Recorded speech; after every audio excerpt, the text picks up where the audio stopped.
Fala aí, fanático vascaíno, fanática vascaína, bom encontrar vocês aqui de novo no nosso canal. Já chega logo largando aquele seu like, aí sim, super importante. Comenta aqui também de onde você está falando, é novo, então se inscreva, porque hoje vamos trazer números e números importantes para um futuro, hein? E esse futuro vai ser fundamental para o Vasco da Gama ter fôlego.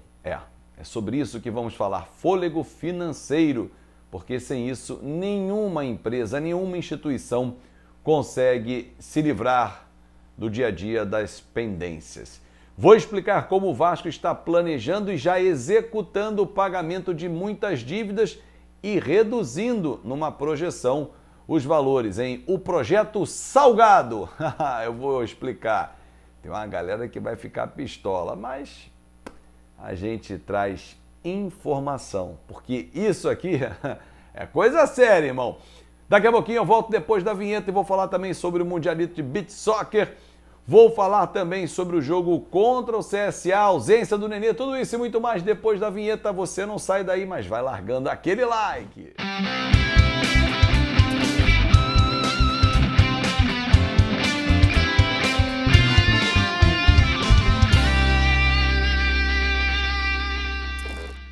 Aí sim, papai, voltei, falei que era super rápido, rodei a vinheta e já voltei para falar com você aqui, direto e reto no nosso canal, no Fanático Vascaíno.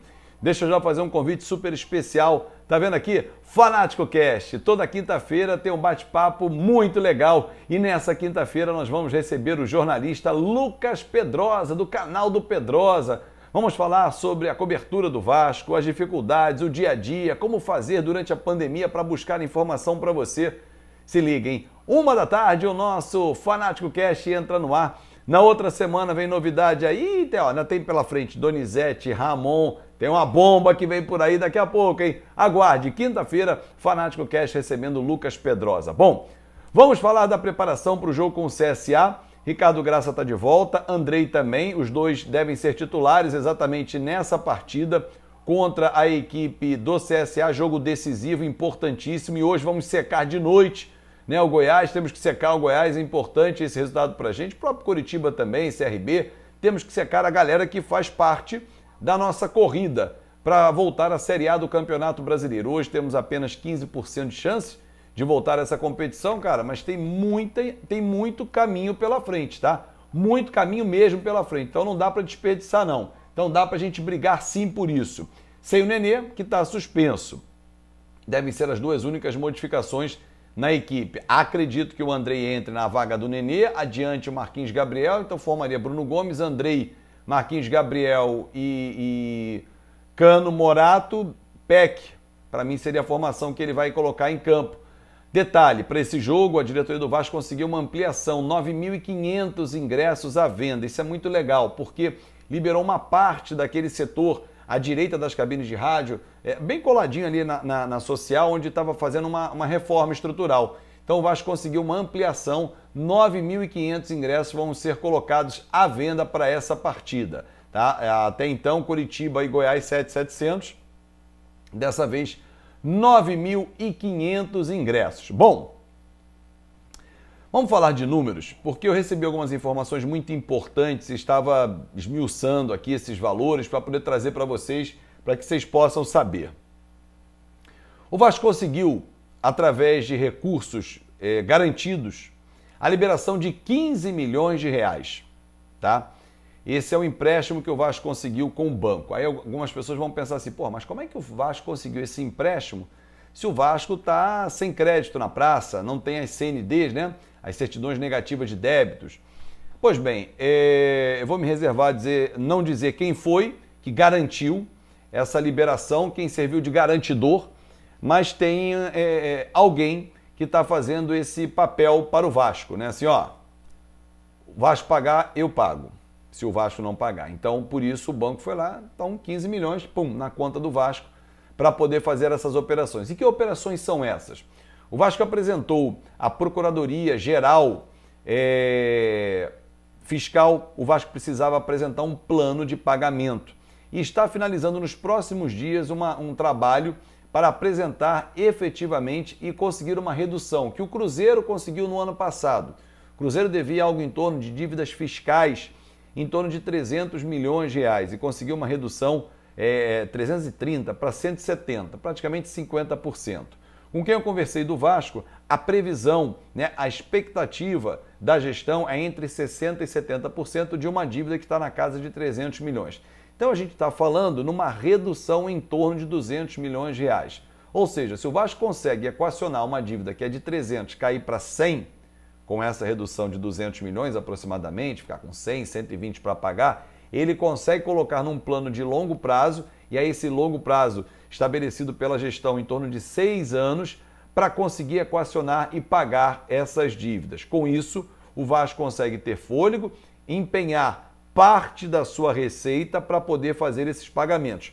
Como, por exemplo, tem uma dívida de 200 milhões referente a passivos cíveis e trabalhistas, com credores que o Vasco tem. Então, o Vasco sabe da sua dívida trabalhista, que o montante ultrapassou 800 milhões, 200 milhões na esfera trabalhista. Então, foi apresentado um plano na última sexta-feira ao TJ e ao TRT do Rio de Janeiro, Tribunal Regional do Trabalho, para que o Vasco se comprometa a utilizar 20% das suas receitas, que são variáveis, claro, porque tem premiações, patrocínios que entram, que saem e tal, mas que o Vasco destine um valor que deve ser em torno de 1 milhão mês para fazer quitação de passivos, ou seja, aquele ato trabalhista que o Vasco estava lá atrás, que acabou saindo quando infringiu ao demitir 186 funcionários, não pagar aquilo tudo que a gente já conhece.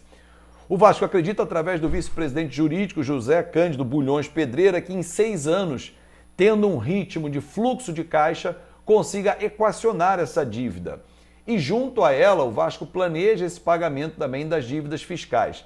Então, é um planejamento que o Vasco está fazendo dentro da lei. A lei prevê um prazo de até 10 anos que as instituições podem se beneficiar desses acordos e o Vasco planeja em torno de 6 a 7 anos conseguir equacionar. O que isso significa, Azevedo? Significa que o Vasco vai conseguir quitar credores que normalmente podem penhorar receitas do Vasco, vai conseguir tirar as certidões negativas e vai principalmente ter fôlego.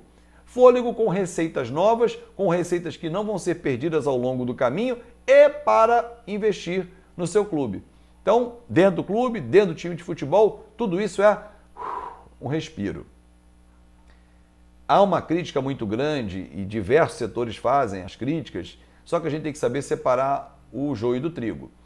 Eu fiz muitas críticas à atual gestão, só que no momento em que se faz um golaço, tem que ser falado, como foi na estátua do Roberto Dinamite, como foi na aquisição de jogadores importantes como Galarza e MT à época, eram jogadores importantes, como foram as chegadas do Nenê e do Diniz. Quando erra, também tem que falar. É avaliação, é uma opinião que eu emito aqui e com fatos. Como quando fechou com a Pixbet, que eu avisei aqui, o contrato de 9 milhões, houve um adiantamento para já entrar nesse ano, né? Então tudo isso você soube aqui. Agora, quando erra, também faz parte do jogo. Agora, um equacionamento como esse é digno de golaço, é gol de placa, para fazer o Vasco respirar. Empenhado e conseguindo pagar, você tem fôlego para manter os seus 500 funcionários em dia, o que é uma obrigação do clube, pagar em dia funcionários, jogadores e os seus credores. Eu devo e vou pagar.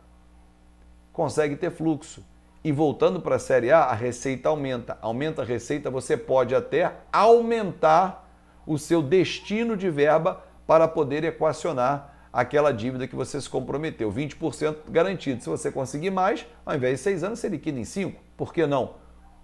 Quantos de nós fazemos as dívidas e equacionamos antecipando, temos mais descontos ou conseguimos quitar logo? Então, é o Vasco montando um plano de negócio para poder equacionar suas dívidas trabalhistas e fiscais também. É isso. É o que eu tinha para contar para você. Larga o like, comenta e, claro, compartilha, porque você sabe que aqui é tudo nosso e é lugar de fanático vascaíno. Até a próxima!